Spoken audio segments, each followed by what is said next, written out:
백그립을 잡는 방법에 대해서 한 10명의 코치한테 물어봤으면 우리 코치님은 이렇게 가르치시던데 유튜브에서 보니까 이렇게 가르치네, 내가 생각했던 것과 또 다른 부분이 있네. 여러분들은 누구 말을 믿고서 배워야 할까?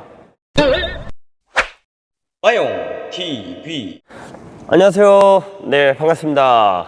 네, 마용입니다. 제가 오늘은 이렇게 편하게 의자에 앉아서 여러분들과 대화하는 시간을 좀 가져볼까 합니다.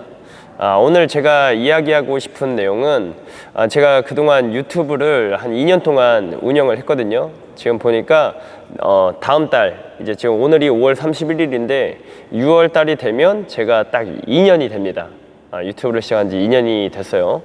시간 참 빠르네요. 그동안 제가 유튜브를 하면서 조금 느꼈던 부분들이 있어요. 그 느꼈던 부분을 여러분들한테 이야기를 좀 해야 되겠다.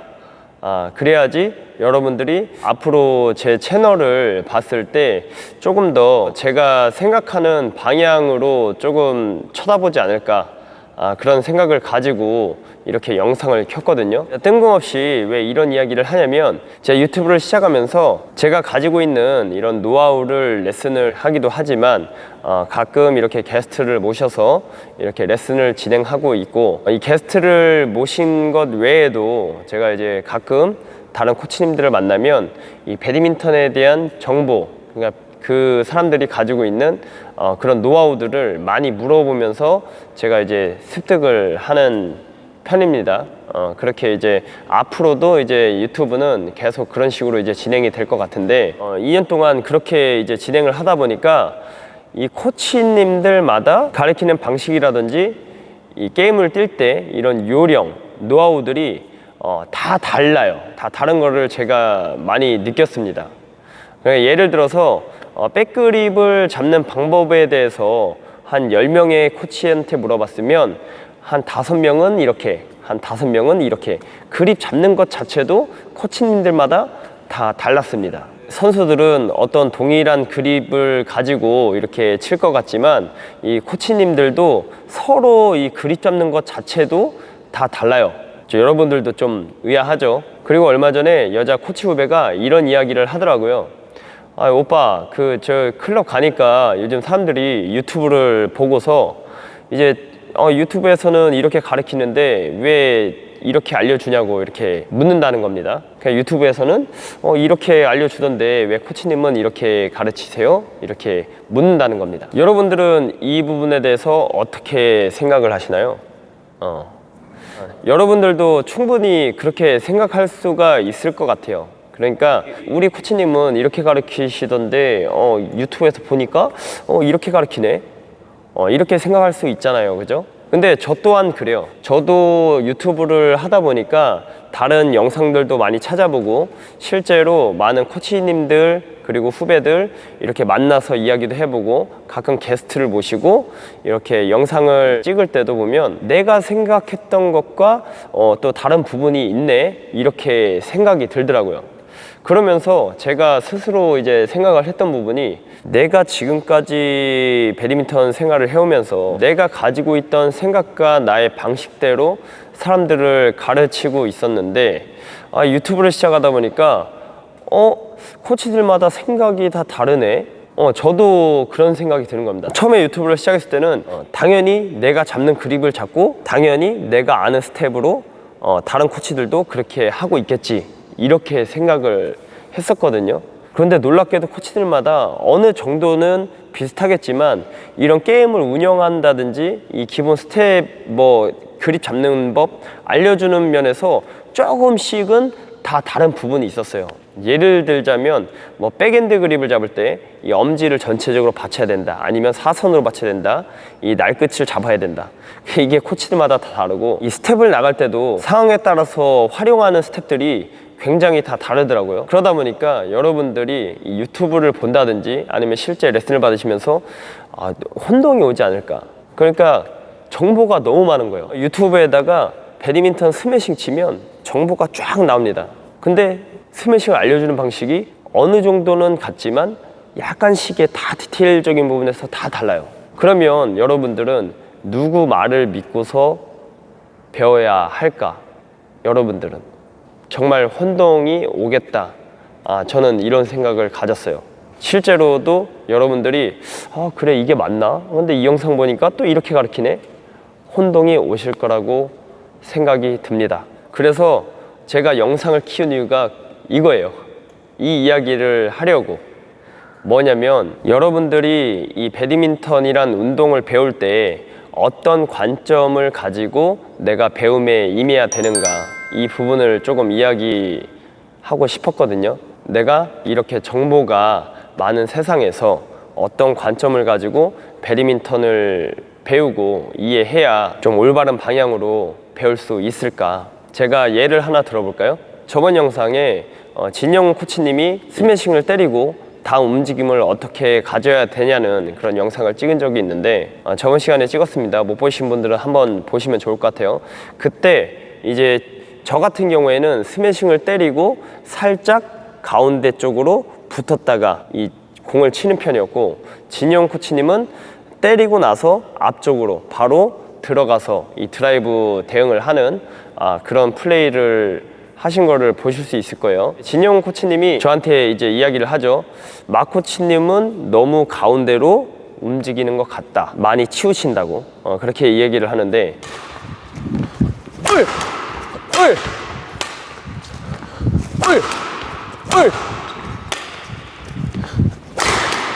치고 그 마코치님은 가운데 들어가는 이유가 뭔가요, 혹시? 가운데요? 네. 가운데로 너무 치우치셔. 너무 치우쳤다. 그 다음에 지금 네. 복식이라는 게 혼자 하는 게 아닌데, 네. 근데 너무 이제 가운데 쪽으로 와버리면 아무리 직선을 잘 때려놓고도 네. 그 다음에 대처가 조금 많이 늦죠. 자, 그럼 거기서 제가 살짝 가운데로 붙는 이유에 대해서 논리를 가지고 이야기를 해보겠습니다.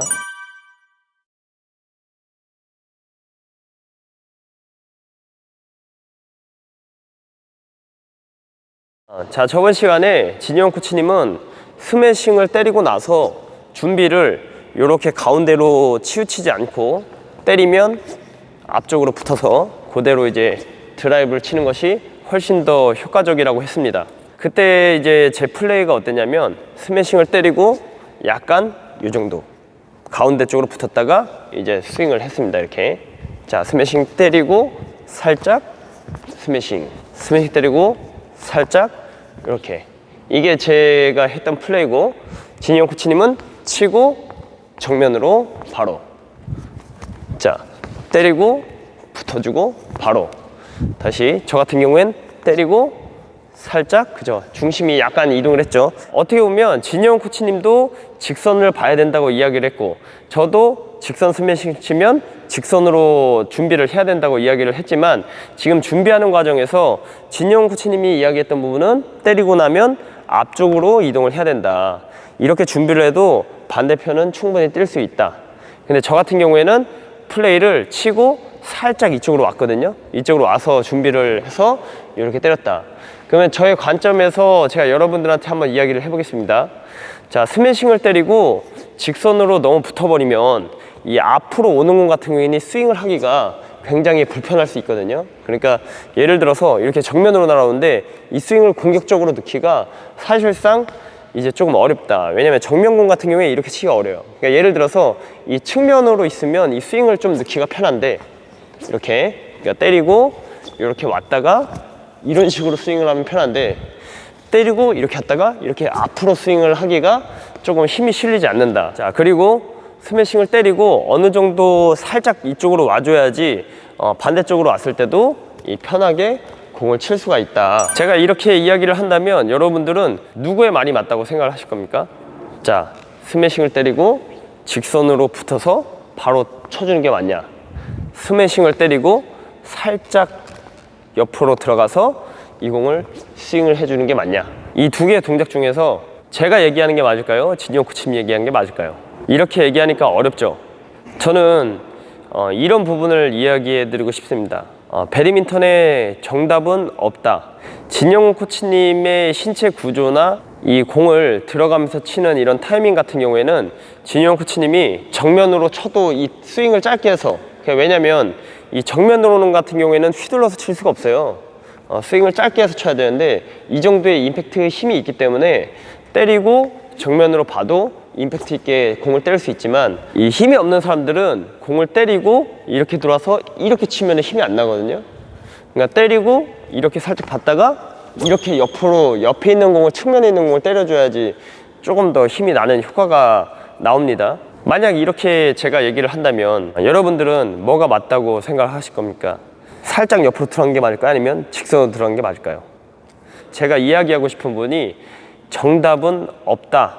다만 나의 기준에서 어떤 것이 맞는지 정답을 찾는 것이 정답이다. 이렇게 이야기를 드리고 싶었습니다. 그래서 여러분들이 유튜브를 보고서 뭔가 실제 코치님이 알려주신 부분이 있고 유튜브에서 내가 정보를 습득한 부분이 있으면 두 개를 실질적으로 해보는 겁니다. 근데 제가 봤을 때는 현장에서 알려준 코치님이 제일 정확해요. 왜냐면 나의 스타일을 가장 잘 알고 있는 사람이기 때문에 제일 정확하다고 생각을 합니다. 그리고 저 같은 경우에도 레슨을 진행할 때 사람마다 이 가르치는 기준이 달라요. 예를 들어서 힘이 있는 남성분들 그리고 구력이 어느 정도 되시는 분들한테는 이 드라이브를 알려드릴 때 조금 짧게 잡는 드라이브 스윙을 좀 많이 선호해서 알려드립니다. 그러니까 이렇게 휘둘러서 치는, 물론 상황에 따라서 이렇게 휘둘러 치는 경우도 많지만 우리가 실제 실력이 어느 정도 올라갈수록 이 각을 잡고서 바로바로 쳐주는 이 드라이브를 좀 많이 사용하게 되거든요. 그러니까 예를 들어서 공이 오는데 이 앞에 오는 걸 갖다가 이런 식으로 스윙을 하는 게 아니고 앞에서 바로 이 헤드만 열고서 바로 칠 수 있는 드라이브. 근데 이 드라이브를 힘이 없는 사람이 이런 드라이브를 치려고 그러면 굉장히 어려워요. 힘이 파워가 안 납니다. 그러니까 이렇게 쳤다가 오히려 이제 역으로 공격을 당하거든요. 그래서 힘이 있는 사람과 없는 사람을 구분해서 힘이 없으면 조금 더 스윙을 해서 치라고 이제 알려주거든요. 이런 식으로 스윙을 조금 더 해서. 근데 힘이 있으면 조금 더 짧고 간결하게. 왜냐면 내가 친 공이 빠르면 오는 공이 빠르기 때문에 스윙을 좀 짧게 하라고 이렇게 알려주는데 힘이 없는 경우에는 그 정도 스윙을 해줘야지 힘이 나오니까. 그러니까 어떤 기준을 정하고 얘기할 때는 제가 보는 이 관점에 따라서 이 가르치는 방법도 달라지게 되더라고요. 그러면 반대로 제가 가르치는 입장에서는 이런 관점으로 알려드리면 여러분들은 받아들일 때도 마찬가지로 이런 관점을 가지고 생각을 하셔야 됩니다. 어떤 관점이냐면 가르치는 게 다 다를 수 있다. 정보가 워낙 많기 때문에 다를 수 있지만 내가 그걸 실질적으로 해보고 나한테 맞는 방법을 찾는 거예요. 아까 전에 이제 얘기했듯이 스매싱을 때리고 실질적으로 앞으로 들어가서 한번 잡아보는 거예요. 직선으로. 가운데로 살짝 들어가는 게 아니고 실질적으로 한번 들어가서 한번 잡아보는 거예요. 근데 내 기준에서 내가 스매싱이 약하다면 상대가 반대쪽으로 돌릴 가능성이 높겠죠. 내 스매싱이 약한데 상대가 이거 안 돌리겠어요? 서 있는 데다가 주진 않을 거 아니에요. 그래서 들어왔는데 내 스매싱이 약하니까 자꾸 맨날 되치기 당해. 근데 이런 사람이 내가 치고서 직선으로 바로 준비를 하면 이게 과연 올바른 나의 방법일까요? 그럼 반대로 내가 스매싱을 강하게 때릴 수 있어. 엄청 강하게 때려서 상대가 대각으로 틀지를 못해. 대부분 웬만하면 내가 직선으로 때리니까 공이 대부분은 한 요 정도 선에 오더라. 근데 이런 사람이 때리고 이 가운데로 좀 살짝 들어가 버리면 이게 또 이 사람한테 맞는 방법일까요? 그러니까 이 기준을 어느 정도 본인에 맞는 기준을 설정을 하고 연습을 해야 된다. 근데 그러기 위해선 여러 방법을 내가 실질적으로 해봐야 돼요. 해봐야 됩니다. 그러니까 요즘 시대에는 이렇게 배드민턴 정보가 굉장히 많은 것은 좋습니다. 얼마나 좋습니까? 이렇게 영상만 클릭하면 내가 원하는 정보를 다 얻을 수가 있는데, 그죠? 그런데 그 와중에 혼동이 온다면 내가 누구 말이 맞다 이렇게 단정지어서 생각하지 말고 실질적으로 그런 부분을 내가 직접 해보는 겁니다. 이 코치가 알려줬던 방법, 이 코치가 알려줬던 방법, 실제로 내가 그렇게 연습을 해보고 실질적으로 이 방법이 나한테 맞는구나, 그 방법을 습득하시면 돼요. 그러니까 결국에는 이 코치들도 이 배웠던 환경이 다 다르기 때문에 이 알려주는 방법이 다 다릅니다. 그리고 운동이라는 건 정답을 만들어 놓고 연습을 하는 게 아니에요. 실질적으로 우리가 정답이라고 생각했던 것들이 100% 다 그게 현실에 맞다고 생각을 하시면 안 됩니다. 예를 들어서 이 달리기를 뛸 때도 옛날에는 뒤꿈치부터 이렇게 바닥에 지면에 닿고 앞꿈치로 이렇게 가는 방법을 채택했으면 이게 점점 이 아프리카 사람들이 이 앞꿈치로만 뛰거든. 그러니까 기록이 잘 나오는 거야. 그러니까 이제 앞꿈치로 닦고서 이제 뛰는 방식으로 점점 바뀌듯이 이 방법은 해마다 진화하고 바뀝니다. 그런데 맞춰서 내가 이 뒤꿈치를부터 지면에 닿고서 가는 게 빠른지 앞꿈치부터 가는 게 빠른지 실질적으로 내가 다 연습을 하고 나한테 맞는 조건을 찾아서 훈련을 해야지 그게 현명한 방법이 아닐까 생각이 들거든요.